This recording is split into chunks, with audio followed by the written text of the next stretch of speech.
When working in a Linux environment, especially in a security or DevSecOps context, permission errors are among the most frequently encountered issues. They can block scripts, prevent services from starting, expose sensitive files, or hide misconfigured systems that are prime targets for attackers. Being able to quickly diagnose and interpret these errors is a critical skill for any cybersecurity professional. This course builds directly on what you have already learned about file permissions, symbolic and numeric, octal, notation, ownership, and the Linux file system hierarchy. Here, the focus shifts from understanding how permissions work in theory to recognizing what goes wrong in practice and why. What a permission error looks like. When a user or a process attempts to perform an action they are not authorized to do, Linux returns a clear error message. The most common is permission denied. This message appears when a user tries to read, write, or execute a file or directory without having the required rights. It is important to understand that this error does not mean the file does not exist. It means the file exists, but the current user does not have the necessary permissions to interact with it in the requested way. A second common message is operation not permitted. This one is slightly different. It typically appears when a user tries to perform an action that is reserved for the root user, the system administrator, such as changing the ownership of a file using the chown command without superuser privileges. Even if you own the file, certain operations require elevated privileges. A third message you may encounter is no such file or directory. While this may seem unrelated to permissions, it can be caused by a permission error on a parent directory. If a user does not have execute permission on a directory, they cannot traverse it to reach a file inside, and Linux will report the file as not found, even if it exists. The three axes of diagnosis. When you face a permission error, your diagnosis should always cover three questions. Who is trying to perform the action? The current user and their group memberships. What are the permissions set on the file or directory? Read, write, execute for owner, group, and others. Who owns the file or directory? The owner user and the owner group. These three pieces of information together tell you exactly why access is being denied and what needs to change. Reading permissions with LSL. The primary tool for diagnosing permission issues is the ls command with the L flag, which displays a long listing format. For example, rwxrx 1 alice div team 4096 May 10, 1432 deploy.sh. Breaking this down, the first character indicates it is a regular file. A directory would show D. The next three characters, RWX, are the owner's permissions: read, write, and execute. The following three, RX, are the group's permissions: read and execute, but no write. The last three, dash, are the permissions for all other users, no permissions at all. The owner is Alice and the group is div team. If a user named Bob who is not in the div team group tries to execute this script, he will receive a permission denied error because he falls into the others category, which has no permissions. If Alice tries to modify the script, she can, because she has write, W permission as the owner. If a member of div team tries to run it, they can, because the group has execute, X permission. Directory permissions and common mistakes. A very common source of confusion is directory permissions. Directories have the same three permission types, but they mean something different compared to files. Read, R, on a directory allows listing its contents, using ls. Write, W, on a directory allows creating, deleting, or renaming files inside it. Execute, X, on a directory allows entering it and accessing its contents. This is often called the traverse or search permission. A typical error scenario. A user has read permission on a directory but not execute permission. They can see that files exist inside. ls will show their names, but they cannot read or open those files. Any attempt to do so will result in permission denied. Another common mistake. A developer creates a configuration file owned by root inside a directory owned by root, and forgets to give the application user read access. The application then fails to start, and the error log shows permission denied when trying to open the configuration file. Example: drwxrx 2 root app group 4096 May 10, 10 o'clock /etc/ /myapp/ rw 1 root 512 May 10, 10 o'clock /etc/ /myapp/config.conference.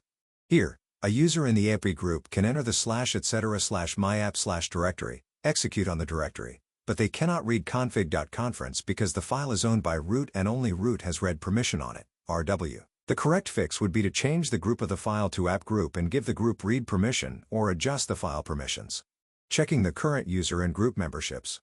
To diagnose permission issues effectively, you must know who you are acting as. The whoami command tells you your current username. The ID command gives more detail, including your user identifier, your primary group, and all supplementary groups you belong to. Example output of id. UID equals 1001 bob gid equals 1001 bob groups equals 1001 bob, 1003 div team, 1005 docker. This tells you that Bob belongs to the div team and docker groups in addition to his own group. If a file is owned by the div team group and has group read permission, Bob can read it. A frequent mistake is adding a user to a new group and expecting the change to take effect immediately in an already open session. Group membership changes require the user to log out and log back in, or start a new shell session, to be reflected in the active sessions token. If Bob was just added to the div team group, he may still get a permission denied error in his current terminal until he opens a new session. SOID, SCHID, and the sticky bit, sources of advanced errors. Beyond the basic read, write, execute permissions, Linux has 3 special permission bits that can cause confusion and, if misconfigured, serious security vulnerabilities. The set user identifier bit, often written SOID, on an executable file causes the file to run with the permissions of the file's owner, not the permissions of the user running it. For example, the password command, used to change passwords, has the SOID bit set and is owned by root, so it can write to the /etc/shadow file even when run by a regular user. In LSL output, the execute bit for the owner is replaced by an SRWSR_XRX. If the SOID bit is set on a script or an unexpected binary, this is a significant security risk because any user who runs it temporarily gains the file owner's privileges. Security audits always look for unexpected SOID files. The set group identifier bit, often written SCHID, on a file works similarly but applies the group's permissions instead of the owner's. On a directory, the SCHID bit means that any new file created inside will inherit the directories group rather than the creating user's primary group. This is useful for shared project directories but can also be a misconfiguration if not intentional. The sticky bit on a directory restricts deletion. Even if a user has write permission on the directory, they can only delete or rename files they own.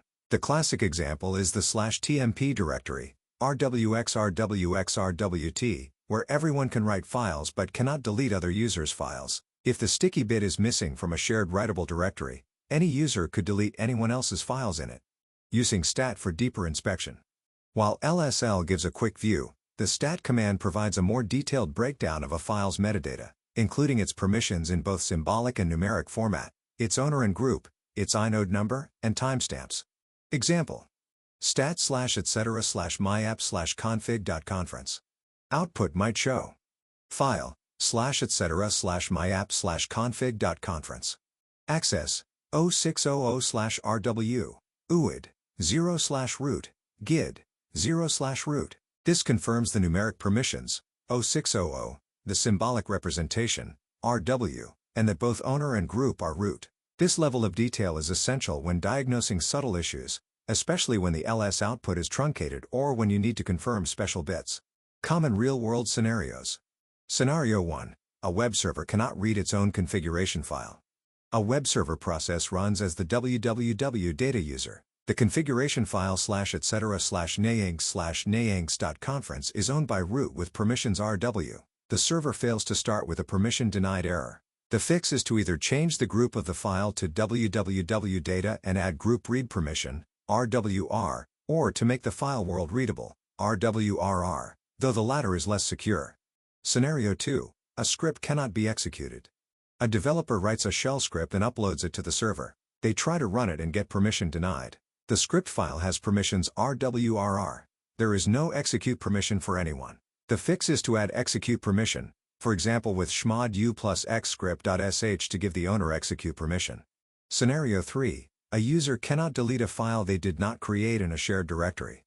The /var/shared/directory has the sticky bit set, rwxrwxrwt. A user tries to delete a file created by a colleague and receives permission denied. This is expected and correct behavior. The sticky bit is working as intended. Scenario 4. A security audit finds an unexpected SOID binary. During a penetration test, the tester runs the following command to find all SOID files on the system. Find perm-4000 type f2 greater than /dev/null. This lists all files with the SOID bit set. If an unusual binary appears, not a standard system utility, it could be a backdoor or a misconfigured file that grants unintended privilege escalation. Summary of key diagnostic commands. LSL, file or directory. Display permissions, owner, and group in symbolic notation. Stat, file. Display detailed metadata including numeric permissions. UMI. Display the current username. ID. Display the current user's identifier, primary group, and all group memberships. Find, perm-4000 type F. Find all files with the SOID bit set. Find, perm-2000 type F. Find all files with this JID bit set. Find, perm-1000 type D. Find all directories with a sticky bit set. Mastering these diagnostic techniques is not just about fixing broken configurations. In a cybersecurity context, it is also about spotting misconfigurations that could be exploited by an attacker. A world-writable configuration file, an unexpected SOID binary, or a directory without a sticky bit in a shared environment are all examples of vulnerabilities that begin with a permission misconfiguration. Diagnosing and correcting these issues is a fundamental part of hardening a Linux system and conducting a security audit.